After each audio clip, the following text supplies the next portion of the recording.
I have brought peace, freedom, justice, and security to my new empire.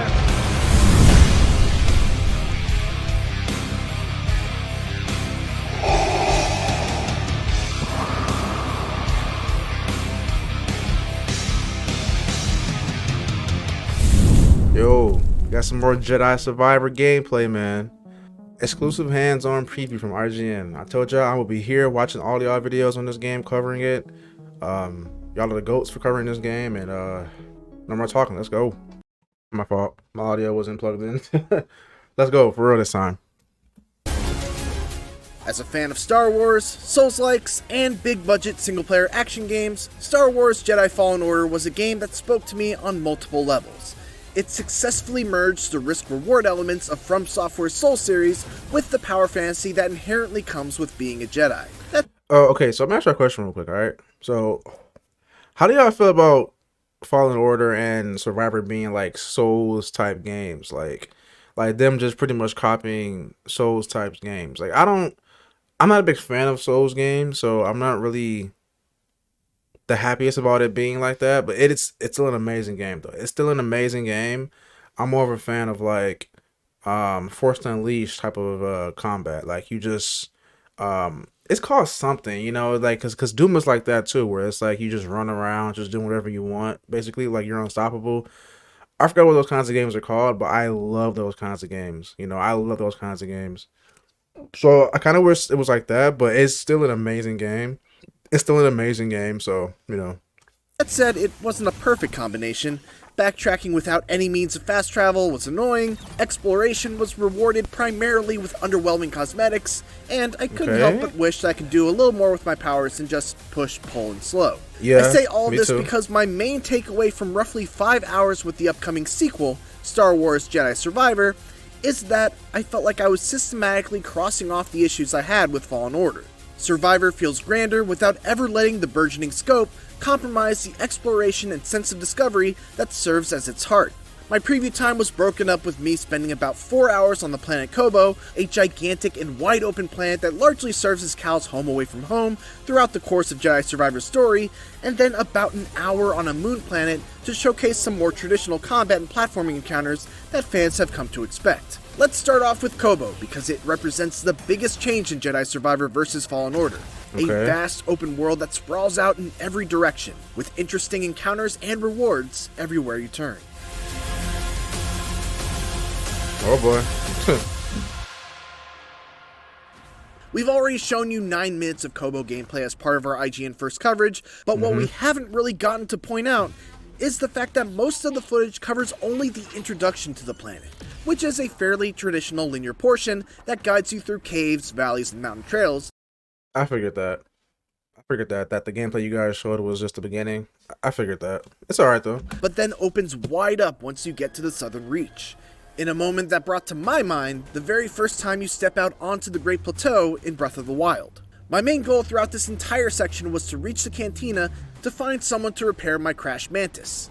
And I could have just booked it over there to get on with the story, but if I did, I would have missed out on so much meaningful exploration. Off in one direction there was a hidden cave that housed an incredibly tough and incredibly cool boss battle that I'd be remiss to spoil for you here. Off in another direction there was a Bedlam Raider camp with stormtrooper armor on spikes and a nasty surprise waiting for me in a trapdoor that led underground. And if I took another path, I'd eventually find a Jedi chamber that housed a gigantic puzzle room. Other paths still were closed off until I found a particular upgrade. You guys now know how I feel about puzzles, man. I hate puzzles. Man. They're fine occasionally. When you're just overwhelmed with puzzles, it becomes too much. Man. Better still, all of these excursions felt appropriately rewarding. Most offered me skill points for my trouble, which are much more valuable in Survivor due to the fact that there are now individual skill trees for each lightsaber stance, your force powers, and for flat health and force upgrades. And even the treasure chests that offer cosmetic items Survivor due to the fact that there are now individual skill trees for each lightsaber stance, your force powers, and for flat health and force upgrades. So everything has their own, each individual skill tree now? That sounds kind of confusing, but I'm sure it'll make sense once we play it or see it. Okay. And even the treasure chests that offer cosmetic items have vastly improved rewards due to the fact that you can find entirely different outfits for Cal to wear, as opposed to just different designs of ponchos. Right. In addition to Thank that, you. you can Nice. even find new hairstyles to equip Cal with. Whoa. My personal favorite so Really? far was a bandana that made him look a little bit like Solid Snake from Metal Gear Solid. Kobo is massive, but thankfully I never Well, a bandana isn't a hairstyle though. So, like, do you mean actual like haircuts, like long hair, short hair, like, or do you just mean like hair cosmetics, like hats? Because that's not a hairstyle. So, felt lost thanks to some truly excellent map features, like automatic markers that highlight passageways that lead to unexplored areas, symbols that let you know what areas you can't access yet with your current abilities, a trail that marks the way you just came, and of course, fast travel. Thank Yoda for fast travel. Even better, Cal eventually Right. also gains the ability to tame beasts, so he can use them as mounts or as ways to traverse large gaps. All of these additions, on top of just stellar art design, all add up to make the act of exploring Kobo a joy. Another thing that struck me as I was playing was how good both the level and enemy design was at setting up fun opportunities for you to use your force powers in fun ways. Mini-boss arenas are full of objects that can be force-pulled and thrown to deal big damage. Nice. Rolling mines are both a constant threat and a constant blessing when you can send them back at pursuing foes.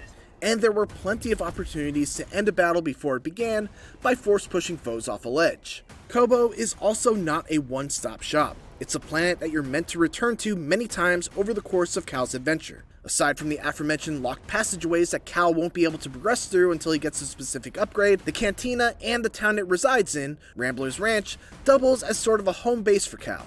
There are vendors to purchase new customization options, colorful NPCs to talk to, and every time you come back, you can be certain there will be something new to check out. The second area I got to play was on an unnamed moon planet that Cal and his companion Bode visit sometime later in the game.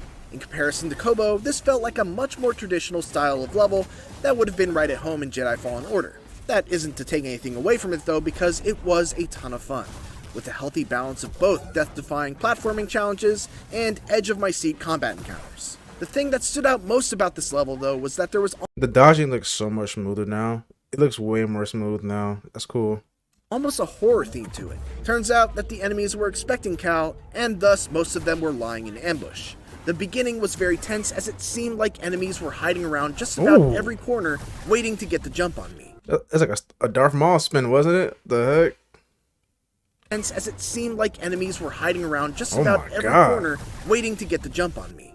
Even in a level that was much more linear, there still were plenty of goodies hidden off the beaten path, including Jedi Survivor's take on a DMC-like challenge room. In it, I had to face off against wave after wave of what seemed like Yo, he's spinning that blade like a Sith master. Like a Sith master. In it, I had to face off against Oh wave my after God. wave of what seemed like hundreds upon hundreds of B1 droids that would all go down in one or two hits, but could very easily swarm and overwhelm me. It was an absolute blast, and surprisingly tough as well, once they started mixing in some droids that would self-destruct if I didn't force push them away, or otherwise just get the heck out of there in time. I love this encounter because it's something that wouldn't have made sense within the context of the actual level, but in a sealed off space where anything goes, it was the perfect kind of combat test. I hope there are a ton more of these, and I'd happily search every nook and cranny to find them. I could go on about the Jedi Chamber puzzle rooms, the fun new force powers, Please the don't. exciting story beats that took place Please don't. after I stepped foot into the cantina, or some of the awesome boss battles I had to overcome. But it's all stuff that's probably better experienced for yourself once the game comes out on April 28th. In the meantime, make sure to check out our breakdown of the 5 lightsaber stances, a look at 8 new enemies you'll face off against, and a quick peek at just one of the aforementioned Jedi Chamber puzzle rooms, as our coverage of Star Wars Jedi Survivor continues all throughout the month of February. Thanks for Okay. watching. Okay. I mean, nothing bad for the most part. I think he said in the beginning something like there's different skill trees for different abilities, which is fine, but I'm sure it'll make more sense once we actually see it. So I mean, it's cool though. But anyway, man, that's it for me. Like, subscribe, comment down below. Are you playing this game or not? Let me know, man. Let me know, because I'm playing it day one. I cannot wait. I'm still mad that it got pushed back, but it's whatever. But anyway, that's it for me, man. I'm out. Peace.